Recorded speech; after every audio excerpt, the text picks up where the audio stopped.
Good evening guys, मेरा नाम पुनीत है। उम्मीद करता हूँ आप लोग अच्छे होंगे।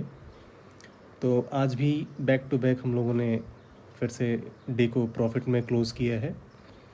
आज हमने वैसे तो 3 ही ट्रेड्स लिए थे सुबह में, बट बाद में फिर 3 और ट्रेड्स लिए, तो टोटल 6 ट्रेड्स लिए और नेट टू नेट हमने प्रॉफिट में क्लोज़ किया है। तो मैं लास्ट के 3 ट्रेड्स जो हम लोगों ने लिए थे, मैं उसको डिस्कस नहीं करूँगा। कारण ये है कि वो सिर्फ एक्सपायरी से इन्फ्लुएंस थे, उसके पीछे कुछ बहुत लॉजिक और ये सब चीज़ें नहीं थी।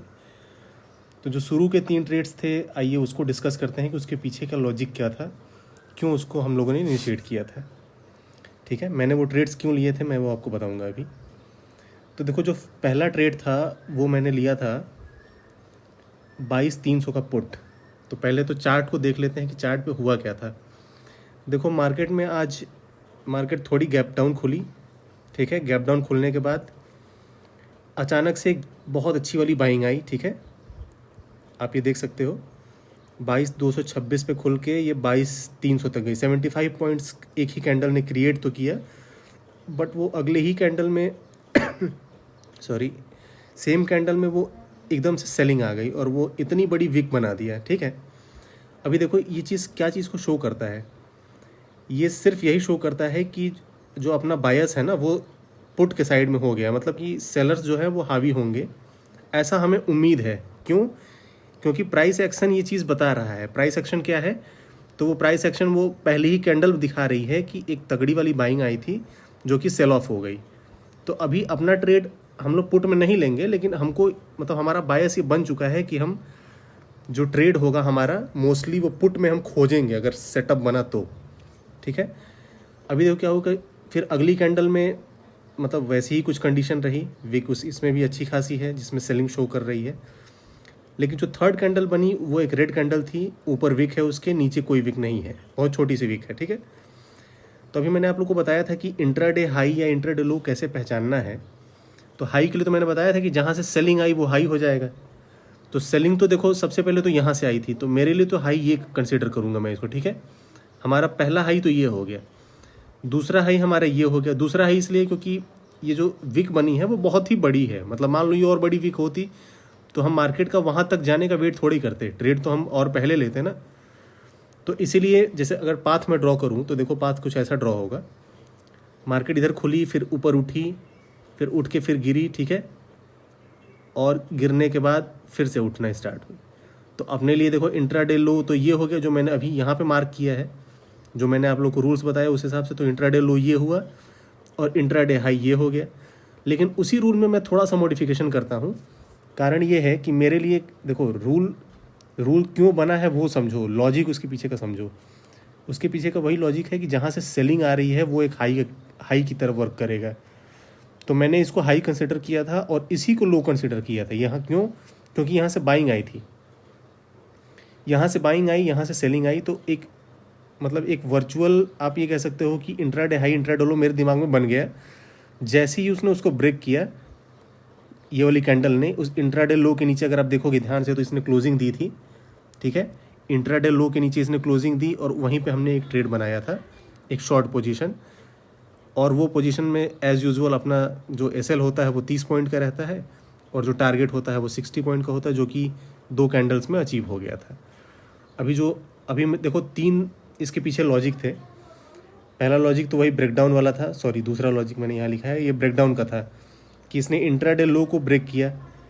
ठीक है, पहला लॉजिक ये था ओपन इंटरेस्ट। उस टाइम जब ट्रेड मैंने लिया था तो उस टाइम ओपन इंटरेस्ट एकदम बियरिश था।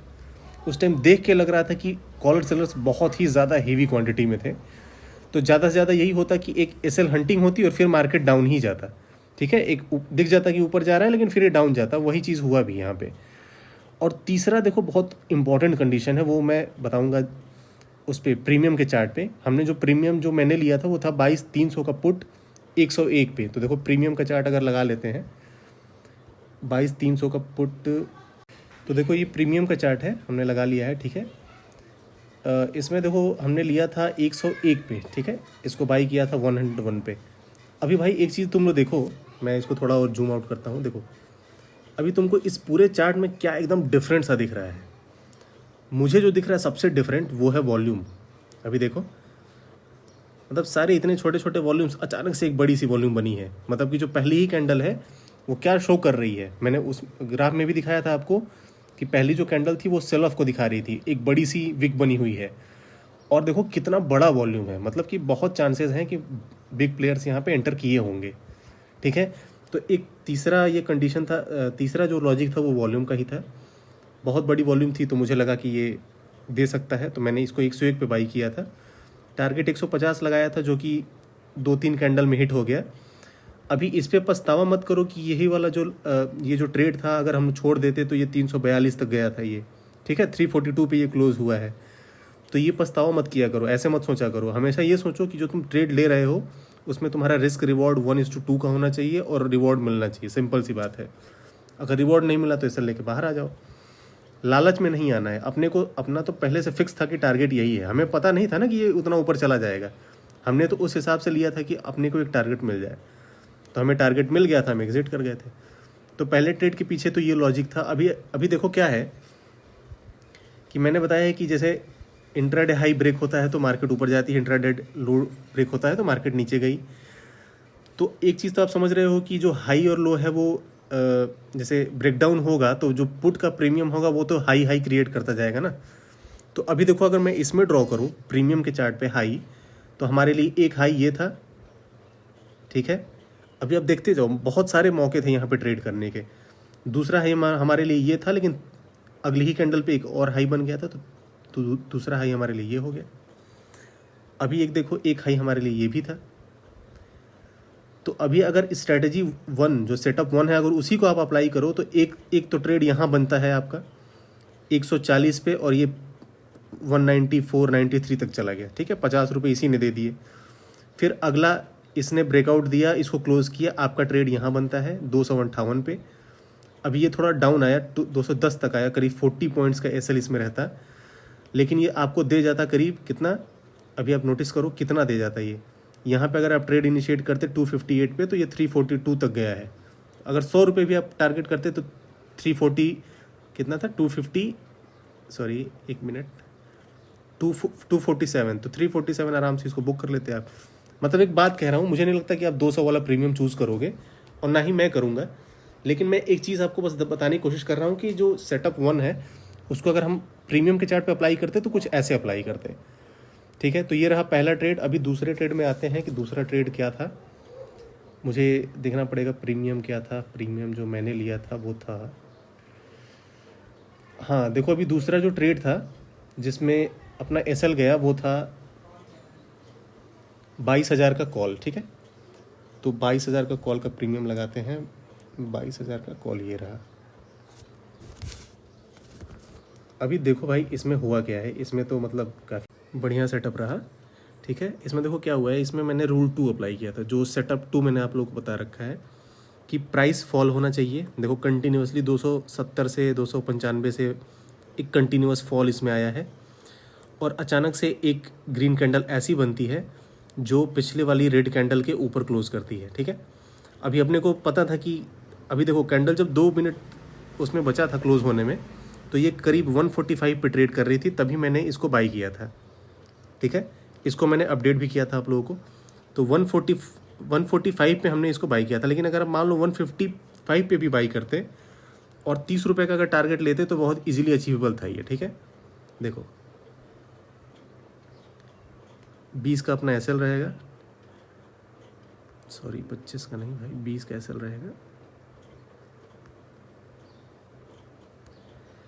ठीक है, और टारगेट अपने को हमने लिया था 145 पे। ठीक है, 145, और टारगेट रखा था 185, जो कि थोड़ा टाइम लिया बट मार्केट ने उसको फाइनली अचीव हो गया। 40 रुपीज़ का प्रीमियम का गेन हमको मिल गया था। लेकिन अगर आप अगली कैंडल पे भी एंट्री बनाते तो एक डिसेंट गेन मिल जाता। जैसे देखो 155 पे भी अगर तुम बाई करते तो 155 से इसने बनाया था हाई 188 का, तो अगर 30 रुपये भी टारगेट करते तो 185 पे बुक कर लेते, या फिर 180 पे भी बुक कर लेते। ठीक है, तो ये दूसरा ट्रेड था, उसके पीछे सेटअप नंबर 2 लॉजिक था। अभी देखो जो दूसरा ट्रेड था वो तो हमने 145 पे बाई किया था, क्योंकि कारण ये था कि ये भी कैंडल मुझे ऐसा फील हुआ था कि ये क्लोज करेगा। तो इसमें तो जब हमने लिया तो पहले एसएल गया था, फिर ये तीसरा ट्रेड था जिसमें ये चीज़ हुआ। सेम लॉजिक था दोनों में, ट्रेड नंबर 2 में भी, ट्रेड नंबर 3 में भी। ठीक है, तो ये 3 ट्रेड्स रहे जो हम लोगों ने आज किए थे। नेट टू नेट हम लोग आज भी प्रॉफिट में ही क्लोज किए हैं। बाकी जो 3 ट्रेड्स थे यार, देखो वो अभी हुआ क्या कि मैं तो 12 बजे ही अपना ट्रेडिंग बंद करने वाला था, क्योंकि मैं ऑलरेडी प्रॉफिट में आ चुका था। एक डिसेंट प्रॉफिट जो मुझे रोज़ होता है, उस हिसाब से मैं प्रॉफिट में था। तो मैंने सोचा इसको क्लोज़ कर दूं, लेकिन वही है कि थोड़ा रहता है कि अभी तो 12 ही बज रहा है, अभी तो ट्रेड अब कर सकते हैं। तो ये सब सोच के फिर थोड़े हुए, लेकिन वो सब ट्रेड्स करने की ज़रूरत नहीं थी।